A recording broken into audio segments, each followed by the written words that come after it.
Bom, professor, então, para que eu faço se o solo for argiloso? Então, o solo argiloso, ele vai ter uma propriedade diferente, que é a propriedade que nós chamamos de plasticidade. Então, a gente pode inferir se aquela fração fina do solo, principalmente a argila, ela é responsável por conferir uma característica plástica do material. E aí, o que nós temos? Nós temos que essa plasticidade ela é determinada por fases.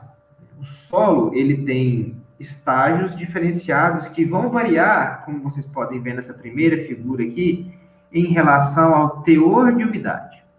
Então, por exemplo, o solo, à medida que a gente adiciona água a ele, ele vai aumentando, né, a sua capacidade de deformação. Como vocês podem ver na figura aí, as figuras ao lado, à medida que vocês vão adicionando água, o material vai se tornando mais maleável, até um ponto em que ele vira barro, né, e lama, como vocês podem ver nesta figura aí.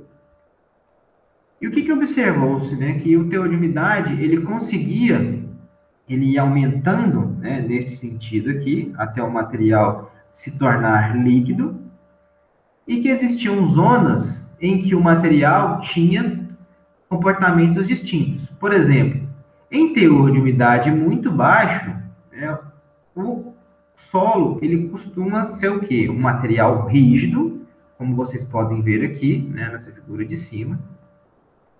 E aí a gente chama esse estado de estado sólido. A partir de um determinado momento, se a gente adicionar água, esse material que é sólido, ele continua com aspecto sólido, mas ele começa a se tornar um pouco mais maleável. E a gente chama esse estágio de estágio semissólido. Na passagem do estágio sólido para o semissólido, nós temos uma zona de transição. Então, a partir de um determinado teor de umidade, o solo deixa de ser sólido e passa a ser semissólido. Essa transição, né, que a gente chama aqui, foi chamado de quê? Uma faixa de limite. E este limite foi chamado de LC, ou limite de contração. Então, a partir do momento em que o solo deixa de ser sólido e passa a ser semissólido, nós vencemos a barreira ou vencemos o limite de contração. Tá? Então, é um limite característico do solo.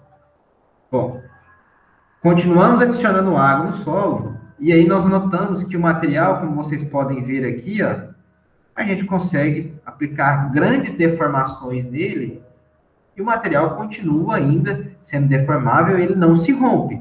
A partir desse momento aqui, que a gente consegue fazer essas grandes deformações sem romper o material, o solo já ultrapassou um novo limite, uma nova barreira. Ele passou do estágio semissólido e entrou no estado plástico. Então, a partir daqui, nós temos um novo limite, né? Então, a umidade chegou num ponto em que ele deixa de ser semissólido e passa a ser plástico. Nós temos o LP, ou limite de plasticidade. Continuamos adicionando água. O que acontece? Vamos adicionando água, até o momento em que esse solo vai virar lama. Ele perde agora a capacidade de manter a estrutura, né, ou de alterar a sua estrutura sem romper. E aí ele começa a se comportar como líquido. A partir do momento em que o solo perde a sua característica plástica e começa a se comportar como líquido, nós chamamos de limite de liquidez, ou LL. Nesse momento, o solo deixou de ser plástico e começou a apresentar comportamento líquido. Qual que é o comportamento líquido do solo? Na presença de uma tensão, né, o solo ele se deforma substancialmente. Ou melhor, né, vamos explicar de uma outra forma. Né, o solo não se deforma, ele se liquefaz aqui, neste limite de liquidez. Tá certo? Então, o que vocês podem ver aqui, ó, na figura de baixo, nós já temos materiais com diferentes características. Né? Então, vejam, nós temos tensão por peso específico, né, e várias outras características. A gente pode ter, inclusive, materiais com diversas características. Né? Então, a gente tem material que não tem nenhum desses limites. mas temos material, por exemplo, que tem limite de liquidez da ordem de 60%, 70%. Ou seja, tem que se adicionar muita água para esse material do que fazer. Isso é uma característica específica dos solos argilosos, de partículas finas, mas que também está relacionado com a característica do mineral presente. Bom, quem definiu esses limites de consistência foi o Atterberg, lá em 1900, e se eu não estiver enganado, 1905, ele definiu, né, esses limites, né, o limite de liquidez, o limite de plasticidade e o limite de contração, separando aqui os estágios, né, ou fases de comportamento líquido, plástico, semissólido e sólido. E para isso ele desenvolveu, né, ele trabalhou em conjunto com o Casagrande no desenvolvimento deste equipamento aqui, que é utilizado para determinação de limites de liquidez, que já a gente falou. Esse equipamento, o que ele faz, pessoal? Ele é, na verdade, uma concha, como vocês podem ver aí, né, uma concha abaulada, e o operador, ele faz uma adição, pega o solo seco, né, vai passar, a gente trabalha com a peneira de abertura 40, né, a peneira de número 40, não me lembro a abertura agora, o diâmetro.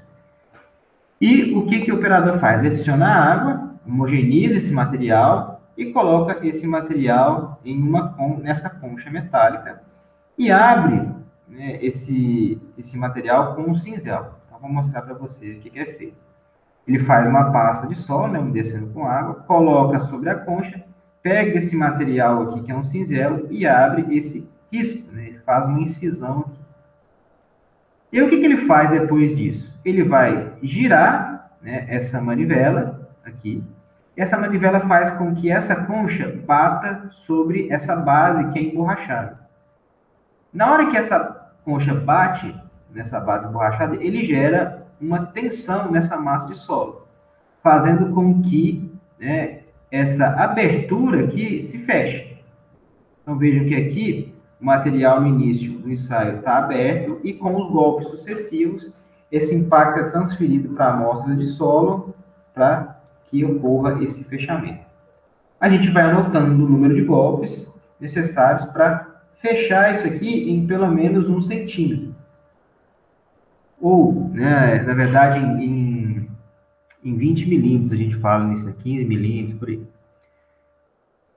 Então, vejam só, aí a gente conta, né, o número de golpes necessários para fechar, né, este material aqui. Quando, né, nós temos o número de golpes igual a 25, nós temos o teor de umidade, e esse teor de umidade é o LE. Então, basicamente, o que a gente faz? Vários ensaios e vai anotando estes pontos. Então, nós temos lá, por exemplo, a concha vai batendo aqui, né? Então, a gente vai anotando o número de golpes. E nós teremos aí, né, um gráfico ao final em número de golpes, teor de umidade. Então, nós vamos ter um gráfico assim. Número de golpes por teor, né? Ficou horrível meu gráfico aqui. Teor de umidade em porcentagem. Então, o que o operador vai fazendo, né? Ele vai, geralmente, umedecendo essa pasta de solo e pegando os teores de umidade. Quando isso aqui acontece, né, de fechar essa ranhura aqui, ele tira esse material e determina a umidade dele, tá? E ele vai fazendo isso aqui, ele vai pegando o solo do ponto mais seco até o ponto mais úmido e vai umedecendo. Então, por exemplo, no ponto mais seco, ele calculou lá, por exemplo, 35 golpes. E aí, claro, como o material está mais seco, a umidade é mais baixa. Então, vamos supor que 35, ele achou esse ponto. Né? Aí fez um novo ponto aqui, ó, foi adicionando água, achou 30 golpes. A teor de umidade é maior. Ou seja, quanto mais água o material tiver, mais rápido ele vai fechar. Ele vai fechar com menos golpes. E ele vai fazendo isso. De modo que no final ele vai ligar os pontos ou vai fazer uma reta que passa mais próxima aos pontos que ele coletou. E aí o que ele vai ter? Ele vai ter uma reta no final e ele vai tirar, né, dos 25 golpes aqui, ele vem na reta, tira aqui, por exemplo, que isso aqui seja 25 golpes, e esse vai ser o teor de umidade dele, este aqui será, na verdade, o limite de liquidez dele. Então, é assim que é feito, né, o ensaio de limite de liquidez. Você não faz certinho os 25 golpes, você faz uma interação matemática. Para calcular o limite de plasticidade, o ensaio é um pouquinho mais chato, né? O limite de plasticidade, ele é um teor de umidade menor que o limite de liquidez. É só voltar no slide anterior para vocês verificarem. Como que a gente determina o limite de plasticidade? A gente faz primeiramente uma pequena esfera de solo e vai modelando ela até ela chegar nesse gabarito que vocês estão vendo aqui. Ó. A gente faz um pequeno, como diz um aluno meu, um pequeno macarrão de solo, né, um pequeno bastão, de acordo com esse gabarito. A gente fazendo esse material, a gente começa a fazer o quê? A rolar esse material sobre essa placa de vidro esmerilhada que vocês estão vendo aqui, de modo que ele comece a perder água e ele só perca água pela rolagem do material na placa esmerilhada. Na hora que ele começar a ser rolado aqui nessa placa esmerilhada, ele vai perder água e vai começar a trincar. Na hora que esse pequeno bastãozinho tiver todo trincado, como vocês podem ver aqui nesse esquema, né? Quando tiver todo trincadinho assim, em alguns casos ele chega até a romper, você tira esse material e determina o teor de umidade. A média de 3 pontos aqui vai ser o nosso teor de umidade da plasticidade, ou também chamado de limite de plasticidade. Então, a gente calcula o limite de liquidez e de plasticidade. O limite de contração, ele é um pouco mais trabalhoso de calcular, e não é muito comum a gente trabalhar com ele nos solos brasileiros. Né? Então, por isso eu não vou falar dele aqui. Mas existe norma brasileira para trabalhar com o limite de contração. Do limite de liquidez que a gente determinou lá pelo aparelho de Casagrande e pelo limite de plasticidade, pelo ensaio do bastão, a relação entre eles, lembrando lá que a gente tem que, né, vamos voltar aqui, o limite de liquidez, como ele representa o estado líquido, o material tem maior umidade, né? Então, o limite de liquidez ele é maior que o limite de plasticidade. E a diferença entre o limite de liquidez e o limite de plasticidade nós chamamos de IP, o índice de plasticidade. Como está naquele slide, ele é o limite de liquidez menos o limite de plasticidade. Então, é isso que eu estou mostrando aqui. Ó. Temos o limite de liquidez com maior teor de umidade aqui, né? Maior W. E essa diferença entre o limite de liquidez de plasticidade vai nos dar o índice de plasticidade. O que vocês podem observar? Quanto maior for essa diferença aqui, ó, maior será quem? O IP. E com isso que mais plástico é o material. Então, os materiais argilosos, de argilas expansivas, extremamente plásticos, eles têm o IP muito, muito alto. Certo? Além disso, né, além de determinar essas características plásticas, o próprio Casagrande, né, a partir dos limites definidos pelo Atterberg, ele fez um gráfico que se chama gráfico de plasticidade, ou também de carta de plasticidade de Casagrande. O que ele fez? Ele colocou num eixo, né, num gráfico normal, ele colocou no eixo X o limite de liquidez do material, e no eixo Y ele colocou o índice de plasticidade. É o IP e não o LP, tá? Muita gente confunde isso aqui, ó. É o índice de plasticidade. E o que ele observou?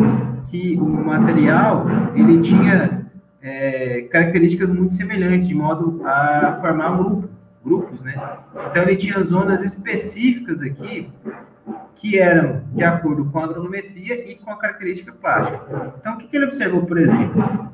Um material que tinha o índice de plasticidade de 30, por exemplo, e um LL de 60, né, vamos pegar aqui, eles tinham uma característica em comum, né, se a gente juntar aqui as duas, e ele observou que ele tinha características de argilas de alta plasticidade. Na hora que ele foi fazer uma análise, ele observou que quem tinha essa característica era os solos ditos aqui como C, né? C aqui, na verdade, é do inglês clay, que é argila, e de altíssima plasticidade. O H aqui vem de high, né? Alta plasticidade. Ele foi fazendo essa análise, ele viu que ele conseguia separar os materiais apenas pelo índice de plasticidade e limite de liquidez. Então, vejam, quanto maior for o índice de plasticidade e o limite de liquidez, mais à direita do gráfico. Então, aqui nós temos os materiais de alta plasticidade.